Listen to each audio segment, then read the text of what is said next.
ओम नमः शिवाय। दोस्तों, हर हर महादेव शिव भक्ति ज्ञान चैनल में आपका स्वागत है। कैसे हैं आप? आपके स्वस्थ जीवन की मंगल कामना करते हुए आज बात करते हैं प्रदीप मिश्रा जी के मुखारबिंद से सरल व अचूक उपाय। कुंदकेश्वर महादेव का स्मरण करें।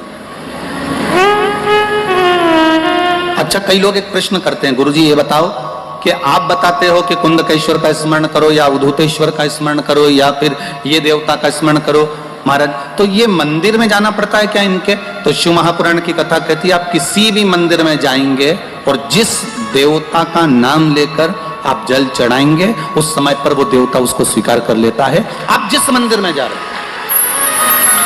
आप किसी मंदिर में जाकर पशुपति व्रत कर रहे हो तो पशुपतिनाथ उसको स्वीकार कर लेगा। आप किसी मंदिर में जाकर केदारनाथ जी के नाम से जल चढ़ा रहे हो, केदारनाथ भगवान उसको स्वीकार कर लेगा। आप किसी मंदिर में जाकर त्र्यंबक के नाम का जल चढ़ा रहे हो, त्र्यंबकेश्वर भगवान उसको स्वीकार कर लेगा। आप किसी मंदिर में जाकर महाकाल के नाम का जल चढ़ा रहे हो, महाकालेश्वर बाबा उसको स्वीकार कर लेगा। वो उसको प्राप्त कर लेता, वो उसको ग्रहण कर लेता। महाराज, श्री शिवाय नमस्तुभ्यम, श्री शिवाय नमस्तुभ्यम।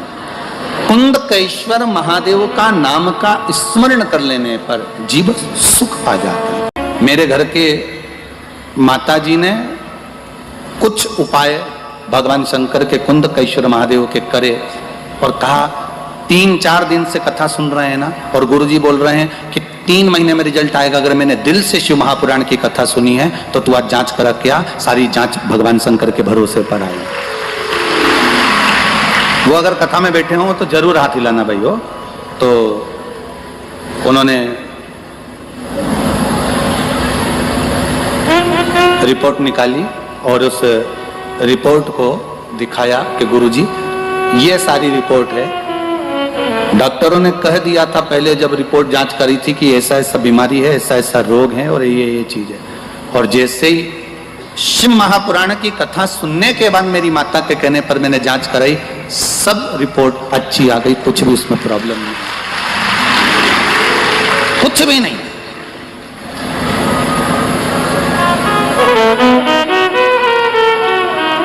आप बाबा पर विश्वास करते हो तो बाबा आपका साथ देगा।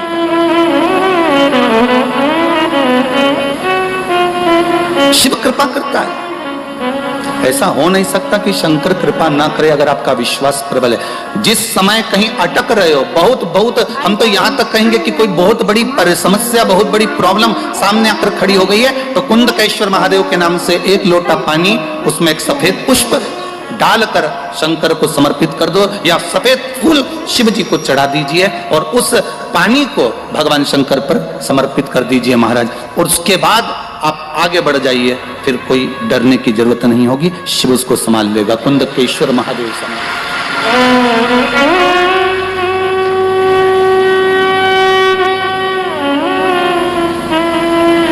फिर वो देवाधिदेव महादेव उसको संभाल लेगा, उसके सिवाय कोई दूसरा संभाल भी नहीं सकता। संभालने वाला वो शंकर ही हो सकता है।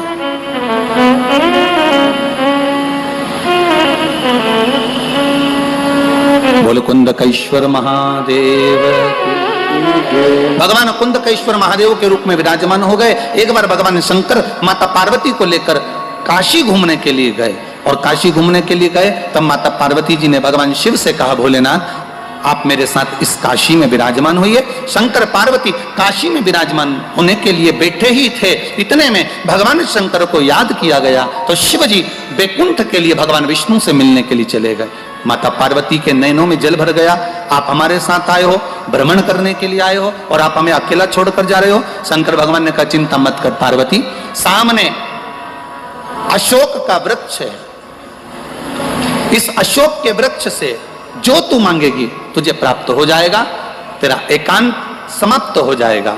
माता पार्वती जी ने अशोक के वृक्ष से एक कन्या को प्रकट करा, आवाज देकर माता पार्वती जी ने आवाज लगाई, कन्या को प्रकट करा। जैसे ही वो अशोक के वृक्ष से कन्या बाहर निकल कर आई, माता पार्वती के एकांत को समाप्त करने के लिए वो कन्या अशोक के वृक्ष से प्रगटी, इसलिए उसका नाम जम के बोलिए अशोक सुंदरी हो गई। शिव महापुराण की कथा कहती है ये अशोक सुंदरी कोई साधारण नहीं है, अशोक सुंदरी का चरित्र कोई साधारण नहीं है। अशोक सुंदरी की कथा का अगर हम स्मरण करें, कुमारी अवस्था के अंतर्गत जिस कन्या हो चाहे वर हो, अगर उसके जीवन में, अगर वो कुंवारी अवस्था में है, चाहे कन्या हो चाहे वर हो, उसके कुमारी अवस्था के अंतर्गत उसको जीवन में कुछ भी तकलीफ आए, हम तो फिर बच्चों से भी कहेंगे, ये बेटियों से, ये बेटों से जो कुंवारी अवस्था के हैं जिनका विवाह नहीं हुआ, उनसे हम ये जरूर कहेंगे कि जब भी आप शंकर जी को जल चढ़ाने के लिए जाओ, एक लोटा पानी चढ़ाने के लिए जाओ, तो शंकर जी को जब जल चढ़ाओ तो उससे पहले प्रयास करना कि जो शंकर जी के सामने, आपको मालूम है ना अशोक सुंदरी की जगह, शिव जी के सामने जहां से पानी बहता है उसके सामने बीच में एक मोटी सी लाइन होती है, वो अशोक सुंदरी की जगह होती है। अगर आप कोई एग्जाम देने जा रहे हो, कोई कंपटीशन एग्जाम में बैठ रहे हो, कहीं इंटरव्यू देने जा रहे हो, या कोई परीक्षा निकल नहीं रही है, तो प्रयास करो, विवाह नहीं हो रहा है या कोई काम आपका अटक रहा है, तो शिव को जल चढ़ाने से पहले अशोक सुंदरी वाली जगह पर आप थोड़ा सा जल समर्पित करो, अपनी मनोकामना करो और शिव जी को जल चढ़ाकर फिर जाइए, बाबा आपका कार्य पूर्ण कर देगा। कुंवारी अवस्था वालों के लिए अशोक सुंदरी का स्मरण जरूरी है।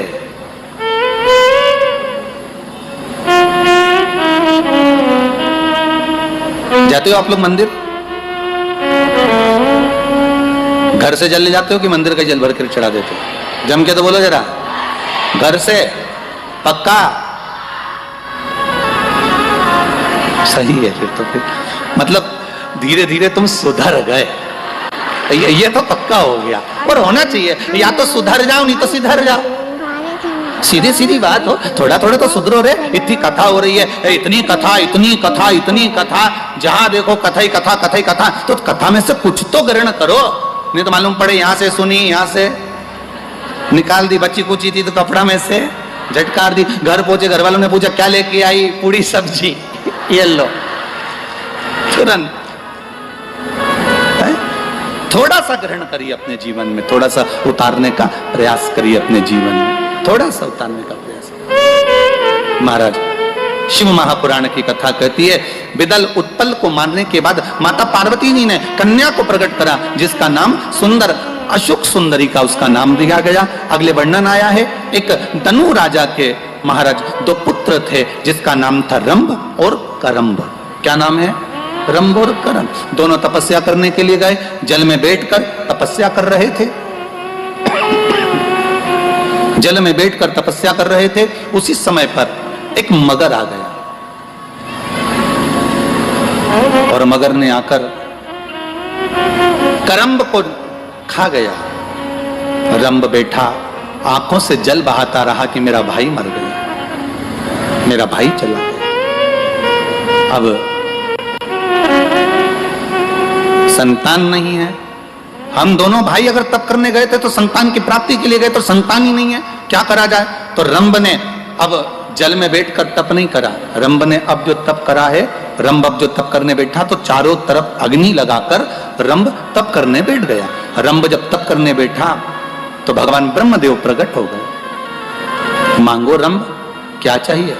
रंभ ने कहा महाराज जी हमारे घर में संतान नहीं, औलाद नहीं, हमारे घर में संतान नहीं है, औलाद नहीं है, कृपा करिए। ब्रह्मदेव ने कहा सुनो रंभ, तपस्या करने के बाद जब तुम उठकर जाओगे, जिसको भी प्रेम से देख लोगे, जिस पर भी तुम्हारी प्रेम से दृष्टि पड़ जाएगी, जिसको भी तुम स्नेह से देख लोगे, उसी से तुम्हारी औलाद हो जाएगी, उसी से तुम्हारी संतान हो जाएगी। रंभ उठकर तप कर कर जैसे ही निकल कर जा रहा था, सामने से एक महिष निकल कर जा रही थी, एक भैंस निकल कर जा रही थी, और रंभ ने उस भैंस को प्रेम से देख लिया। केवल एक महिष, एक भैंस निकल कर जा रही है और उसको रंभ प्रेम से देख लेते हैं। रंभ ने जैसे ही उस भैंस को प्रेम से देखा, भैंस का गर्भ ठहर गया, क्योंकि वर था, जिसको भी प्रेम से देखेगा उससे संतान प्रकट हो जाएगी, गर्भ ठहर गया। अब भैंस महिष जैसे ही अपने घर गई तो भैंस का जो पति था भैंसा, अब इसमें हंसने की कौन सी बात होगी, तो भैंस का पति भैंसा ही तो होगा। तो जो भैंस का पति था भैंसा, उसको लगा कि मेरी पत्नी गर्भवती कैसे हो गई। उसने ध्यान लगा कर देखा तो मालूम पड़ा कि इसके गर्भ में रंभ की संतान। क्रोध आ गया, भैंसा दौड़ते हुए गया और जाते से रंभ को उसने समाप्त कर दिया, सींगों से, पांव। हम आशा करते हैं कि भगवान शिव आपकी सभी मनोकामना पूर्ण करें। इस उपाय को करना ना भूलें। आज बस इतना ही, फिर मिलते हैं नेक्स्ट वीडियो में। दोस्तों वीडियो अच्छी लगी हो तो सब्सक्राइब और लाइक ज़रूर करें। ओम नमः शिवाय दोस्तों।